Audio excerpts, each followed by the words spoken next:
ஓம் ஸ்ரீராம ராம ராமேதி ரமே ராமே மனோரமே சகசிரநாம தத்துல்யம் ஸ்ரீராம நாம வராணனே. உலகம் யாவையும் தாமுழா வாக்கலும் நிலைபெறுத்தலும் நீக்கலும் நீங்களா அழகிலா விளையாட்டுடையார் அவர் தலைவர் அன்னவர் சரண் நாங்களே. எத்திர எத்திர ரகுநாத கீர்த்தனம் தத்திர தத்திர கிருத்தமாஸ்தகாஞ்சலிம் வாஷ்பவாரி பரிபூர்ணலோச்சனம் மாருதிம் நமது ராட்சசாந்தகம். அஞ்சிலே ஒன்று பெற்றான் அஞ்சிலே ஒன்றை தாவி அஞ்சிலே ஒன்று ஆறாக ஆரியர்க்காக ஏகி அஞ்சிலே ஒன்று பெற்ற அணங்கை கண்டு அயலாரூரில் அஞ்சிலே ஒன்றை வைத்தான் அவன் எம்மை அழித்துக் காப்பான்.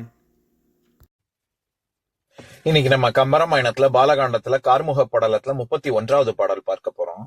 ஞான முனிக்கு ஒரு நாணிலை என்பார், கோன் இவனின் கொடியோனிலை என்பார், மாணவன் இச்சிலை கால் வளையானேல் பீனதனத்தவள் பேரு இல்லள் என்பார். இதுதான் பாட்டு. இப்ப நம்ம பதம் பிரிச்சு பொருள் பார்க்கலாம்.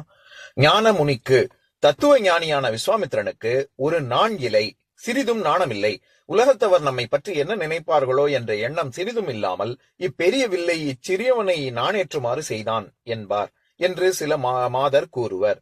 கோன் இவனின், இச்சிறுவனை வில்லை விளைக்குமாறு கூறிய இந்த அரசனை காட்டிலும் கொடியோன் இலை என்பார். கொடியவன் ஒருவன் இல்லை என்று சொல்வார்கள் சில மாதர். மாணவன், வீரனாகிய இந்த குமரன் இச்சிலை, இந்த சிவதனுசை கால் வளையானேல், இரு முனைகளையும் வளைக்காவிட்டால் அப்போது பீனதனத்தவள், பருத்த கொங்கைகளை உடைய இந்த சீதை பேரு இலள் என்பார். திருமண வாழ்க்கையை இழந்தவளாவாள் என்று சில மாதர் கூறுவர். இப்ப நம்ம இந்த பாட்டுல இருக்கக்கூடிய நயங்களை பார்க்கலாம். அதாவது வரிசையா பெண்கள்லாம் ராமன் எழுந்த உடனே வில்லில் நாணேற்றுவதற்காக எழுந்தவுடன் என்ன பேசினாங்க அப்படின்னு தான் பாத்துக்கிட்டு வரோம். அதுல இறுதியான பாடல் தான் இந்த பாடல். இதுல என்ன சொல்றாங்கன்னா, இந்த விஸ்வாமித்திரனுக்கு உலக நடப்பு தெரிய மாட்டேங்குது. இந்த இவ்வளவு பெரிய வில்ல இந்த சின்னவன் போய் ஏத்து நாணேற்று அப்படின்னு சொல்றாரு, இவருக்கு கொஞ்சம் கூட நாணம் இல்லை அப்படின்னு சில பெண்கள் சொல்றாங்களாம். இன்னும் சில பேரு இந்த ஜனக மன்னனே ரொம்ப கொடிய மன்னன் அப்படின்னு சில பேர் சொல்றாங்களாம். ஏன்னா இப்படி ஒரு நிபந்தனையை வச்சுட்டார்ல அப்படின்னு. இன்னும் சில பேர் என்ன சொல்றாங்களாம், அதாவது ஒருவேளை இந்த வீரனான ராமன் இந்த வில்ல வளைக்கலன்னா பீனதனத்தவள் பேரு இல்லள், சீதை திருமணம் ஆகாதவளாக ஆகிவிடுவாள் அப்படின்னு சில பேர் சொன்னாங்க அப்படின்னு சொல்றாரு. இப்ப இதுல இருக்கக்கூடிய சில சொற்களை நம்ம பார்க்கலாம். மாணவன் இச்சிலை கால் வளையானேல் அப்படின்ற இடத்துல மாணவன் மான் அப்படிங்கிற சொல் வீரத்தை குறிக்குது. வீரனாகிய இந்த குமரனான ராமன் அப்படின்னு வீரம் அப்படிங்கிற சொல்ல, மானம் அப்படிங்கிற சொல்லுக்கு வீரம் அப்படிங்கிற பொருள் தானே நம்ம இங்க கம்பர் பயன்படுத்தி இருக்காரு. நம்ம எல்லாருக்கும் தெரிஞ்சது மானம் அப்படிங்கிறது கௌரவம், கற்பு அப்படிங்கிற பொருள் தானே நமக்கு தெரியும். இப்ப பொதுவாவே நம்ம சொல்லக்கூடிய சொற்கள், அதாவது திருமான், கோமான், புத்திமான், இந்த மாதிரியான சொற்கள் இது எல்லா இடத்துலயுமே பெருமைங்கிற பொருள்ல தான் வருது. அதாவது பெருமை மிகுந்த அரசன் கோமான், பெருமை புத்தியை கொண்டு பெருமை ஈட்டியவன் புத்திமான், அந்த மாதிரி. அதை தவிர இப்ப அக்ஷராக்கு கந்தன் அனுபூதி அக்ஷராவோட சேர்ந்து நானும் படிக்கிறதுனால அதுல எனக்கு அந்த பாடல் ஞாபகத்துக்கு வருது. செம்மான் மகளை திருடும் திருடன், பெம்மான் முருகன் பிறவான் இரவான், சும்மா இரு சொல்லறவென்றலுமே அம்மா பொருள் ஒன்றும் அறிந்தில்லனே அப்படிங்கிற இடத்துல செம்மான், பெம்மான், பெருமான் இந்த சொற்கள் எல்லாமே பெருமைங்கிற பொருள் தான் வருது. அதாவது அது கடவுளை குறிக்கும் பொழுது பெருமை, நமக்கு பெருமை சரி, கடவுளுக்கு பெருமையினாலேயே பெருமைக்கே பெருமை சேர்க்கும் விதத்துல கடவுள் இருக்காரு அப்படிங்கறதுனாலதான் பெம்மான், செம்மான், பெருமான் இந்த இந்த சொற்கள்லாம் வருது. எதுக்கு சொல்ல வரேன், அந்த மாதிரி கௌரவம், பெருமை, கற்பு இந்த பொருள் தானே நமக்கு தெரியும். இதை தவிர தொல்காப்பியத்துல பொருளதிகாரத்துல 41வது நூற்பா புகழும் மானமும் எடுத்து வற்புறுத்தலும் அப்படிங்கிற பொருள் அப்படிங்கிற நூற்பால பெருமை அப்படிங்கிற பொருள்ல வருது. இதெல்லாம் தவிர வலிமை அப்படிங்கிற பொருள்லயும் வருது. அதாவது திருக்குறள்ல மானம் அப்படிங்கிற அதிகாரமே இருக்குல்ல, அதுல 2வது குறள், அதாவது திருக்குறள்ல 962வது குறள், சீரினும் சீரல்ல செய்யாரே சீரோடு பேராண்மை வேண்டுபவர். அதாவது அதுக்கு பரிமேலழகரோட உரையை படிக்கிறேன் கேளுங்க. சீரினும் சீரல்ல செய்யார், புகழ் செய்யும் இடத்தும் தம் குடிக்கு ஒவ்வாத இழிவு அரவுகளை செய்யார், சீரோடு பேராண்மை வேண்டுபவர், புகழுடனே மானத்தை நிறுத்துதலை வேண்டுபவர். அதாவது எனக்கு தனிப்பட்ட முறையில ஒரு புகழ் கிடைச்சாலும் அது எனக்கு வேணாம். என்னுடைய எப்ப எனக்கு வேணாம்னா என்னுடைய குடிப்பெருமை, நான் பிறந்த குடியில் அது இருக்கக்கூடிய பெருமையை கொஞ்சம் எங்கேயாவது பங்கம் வந்துடுச்சுன்னா எனக்கு தனிப்பட்ட முறையில புகழ் வேண்டாம் அப்படின்னு சொல்லக்கூடிய துணிவு, வலிமை, மானமுடையவர்களுக்கு உண்டு அப்படின்னு திருவள்ளுவர் சொல்லியிருப்பாரு. இப்ப நம்ம பொதுவா நம்ம பார்த்திருக்கோம்ல, சில பேர் எனக்கு இப்படி இவ்வளவு கேவலமான ஒரு காரியம் செஞ்சுதான் எனக்கு அந்த காசு வேணும்னா எனக்கு அந்த காசு வேணாம்னு சொல்லுவாங்கல்ல நிறைய பேர். அப்போ அப்படின்னா என்ன அர்த்தம்? அவங்க காசை ஒரு துச்சமா மதிக்கிறாங்க, அவங்களுடைய குடிப்பெருமை கெட்டு விடும், அதை ஒப்பிடும் பொழுது எனக்கு இந்த காசு வேணாம் அப்படின்னு சொல்றாங்கல்ல. அந்த அந்த அர்த்தத்துலதான் இங்க திருவள்ளுவரும் சொல்றாரு. இந்த மானத்தை பத்தி, அந்த திருக்குறளை பத்தி படிக்கும் பொழுது எனக்கு இன்னொரு விஷயம் புலப்பட்டது. அதாவது தமிழ் வேற, சம்ஸ்கிருதம் வேற, வடக்கு வேற, தெற்கு வேற, திராவிடம் வேற, ஆரியம் வேற, பாரதம் வேற, தமிழ்நாடு வேற அப்படின்னு பிரிவினைவாதம் பேசக்கூடிய திராவிட கும்பல் பொதுவா சொல்ற விஷயம் என்னன்னா, திருக்குறளினுடைய உரை பரிமேலழகரோட உரையை அவங்க எடுத்துக்கவே மாட்டாங்க. ஏன்னா அது பிராமணன், பரிமேலழகன் பிராமணன், அதனால பிராமணன் என்ன சொன்னாலும் எடுத்துக்க மாட்டேன் அப்படிங்கிற ஒரு ஆர்குமெண்ட் வைக்கக்கூடியவங்க. அதுக்கு பொதுவா அப்படித்தானே எல்லாம் அவங்க சொல்றாங்க. அப்படி இருக்கும்பொழுது இந்த உதாரணம், அதாவது 962வது குறள் நான் உதாரணமா சொன்னேன். மானம் அப்படிங்கிறதுக்கு வீரம் அப்படிங்கிற பேராண்மை அப்படிங்கிற பொருள் வருதுன்னு. அதை படிக்கும் பொழுது அதை ஒட்டி அதுக்கு முந்தைய குறள் 961வது குறளை படிக்க நேர்ந்தது. அதை நான் உங்ககிட்ட பகிர்ந்துக்கணும்னு நினைக்கிறேன். இன்றியமையா சிறப்பின ஆயினும் குன்ற வருப விடல் அப்படிங்கிறது தான் குறள். அதுக்கு பரிமேலழகருடைய உரையை படிக்கிறேன், கேளுங்க. இன்றியமையா சிறப்பின ஆயினும் செய்யாத வழித்தாம் அமையாத சிறப்பினை உடையவையே எனினும் குன்ற வருப விடல் தம் குடிப்பிறப்பு தாழ வரும் செயல்களை ஒழிக.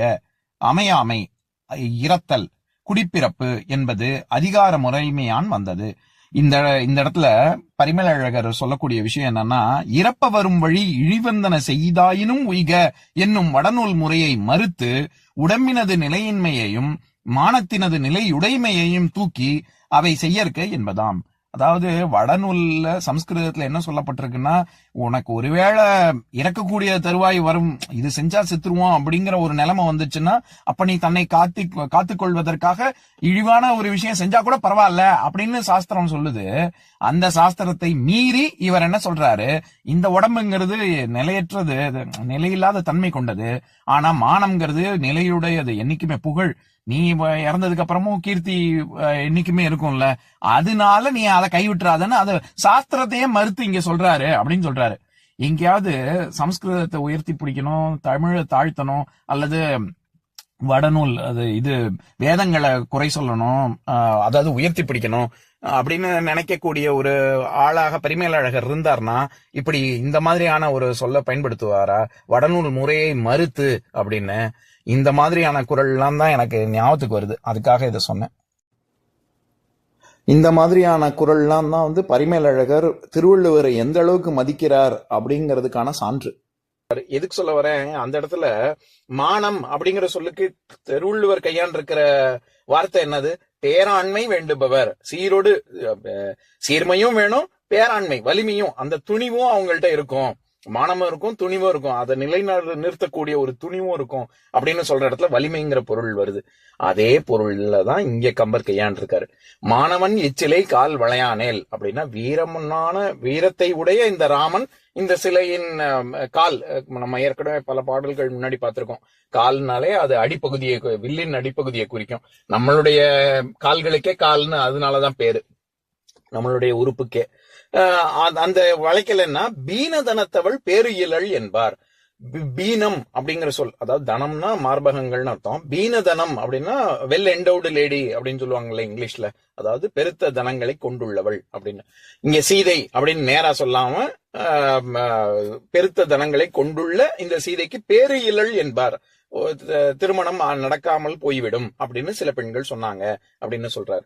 இதுல பீனம் அப்படிங்கிற சொல்லும் நம்ம அதாவது ரொம்ப பருமை, இந்த பருமைங்கிற சொல்லுல இருந்தா பெருமைன்னு பெருத்திருக்கு, பெருக்கிறது அப்படின்னு சொல்றோமே, பருமைங்கிறதுல இருந்து தான் பெருமையே வந்திருக்கு. அந்த மாதிரி பீனம்ங்கிற சொல்லுக்கு ரொம்ப கோப்யூலன்ட்னு சொல்றோம்ல இங்கிலீஷ்ல, அந்த மாதிரி ரொம்ப நிறைய இருக்கிறது, ஜாஸ்தி இருக்கக்கூடியது அப்படிங்கிற பொருள் இருக்கு. அது சம்ஸ்கிருதத்திலயும் அதேதான். பீனக்கக அப்படின்னா ரொம்ப ஃபிளஷியா இருக்கிறது, அல்லது ரொம்ப பருத்து இருக்கிறது, நிறைய ஜாஸ்தி இருக்கிறது, அதாவது ரொம்ப மஸ்குலர் பாடி கொண்டுள்ளவங்க, அதாவது பீனாம்ச அப்படின்னு சொல்லுவாங்க. அப்படின்னா ரொம்ப வலிமையான ஆள் அப்படின்னு அர்த்தம். அதேதான் தமிழ்லயும் பீனம் அப்படிங்கிற சொல் ரொம்ப பருமையை குறிக்கும். அப்பேற்பட்ட சீதைக்கு இப்படி ஆயிடும் அப்படின்னு சில பெண்கள் சொன்னாங்க அப்படின்னு சொல்றாரு. இதுல இன்னொரு ஒரு சூக்ஷமும் வச்சிருக்காரு கம்பர். அதாவது ஒவ்வொரு இடத்துல நான் எப்பவும் சொல்றதுதான், ஒவ்வொரு அடைச்சொற்கள் கம்பர் பயன்படுத்துறதுக்குள்ளயும் ஒரு உள்ளர்த்தம் இருக்கு. அதை நம்ம தான் தேடி கண்டுபிடிச்சு புரிஞ்சுக்கணும். இந்த இடத்துல விஸ்வாமித்திரனை குறிக்கும் பொழுது என்னன்னு சொல்றாரு, ஞான முனி அப்படின்னு சொல்றாரு. அதாவது அப்படின்னா என்ன அர்த்தம்னா, தத்துவ ஞானம் உள்ள விஸ்வாமித்திரன் அப்படின்னு தான் நம்ம அர்த்தம் பார்த்தோம். அதுல உள்ளர்த்தம் என்ன இருக்குன்னா, அவருக்கு தத்துவ ஞானம் இருக்கு, ஆனா உலக நடை தெரியாதவனாக இருக்கிறார் அப்படிங்கறதுதான் குறிப்பு. இங்க என்ன சொல்ல வர்றாரு, ஞான முனி. அப்ப ஞான முனினா எல்லாமே தெரிஞ்சிருக்கணும்ல, ஆனா ஞான முனிக்கு ஒரு நான் இல்லைன்னு சொல்றாரு. அப்படி எப்படி ஒரு அந்த மாதிரி ஒரு விஷயம் இருக்குமா அப்படின்னு கேட்டா, நிறைய பேரு ஒரு ஐடியலிஸ்டா இருப்பாங்க. ஆனா அவங்களுக்கு உலகத்தோட ஒட்டி வாழறது, உலக நடத்தை அது அதுல இருந்து முரண்பட்டு இருப்பாங்க. அப்படி அந்த மாதிரி இருக்கக்கூடிய விஸ்வாமித்திரன் அப்படின்னு வெளிப்படையா நமக்கு, அதாவது குறிப்பால் உணர்த்தணும் அப்படிங்கறதுனால ஞான முனிக்கு ஒரு நான் இல்லை அப்படின்னு சொல்றாரு. இப்ப நம்ம உலக வழக்கிலேயே நம்ம பேசும்பொழுது சொல்லுவோம்ல, நீ சொல்ற தத்துவம் எல்லாம் நல்லா தான் இருக்கு, ஆனா அது நம்ம நடைமுறைக்கு ஒத்து வராது அப்படின்னு நம்ம நிறைய முறை சொல்லுவோம்ல. அந்த மாதிரி அவர் விஸ்வாமித்திரன் உள்ளான். அதனாலதான் ராமனையே போய் நீ வில்லை எடு அப்படின்னு குறிப்பால் உணர்த்தினார் அப்படிங்கறத தெரியப்படுத்தணுங்கிறதுனாலதான் ஞானமுனி அப்படின்னு சொல்றாரு. இப்ப நான் பாட்டை இன்னொரு தடவை படிக்கிறேன், கேளுங்க. ஞானமுனிக்கு ஒரு நானிலை என்பார், கோன் இவனின் கொடியோன் இலை என்பார், மாணவன் இச்சிலை கால் வளையானேல் பீனதனத்தவள் பேரு இல்லள் என்பார். இன்னொரு நாள் இன்னொரு பாட்டு பார்க்கலாம்.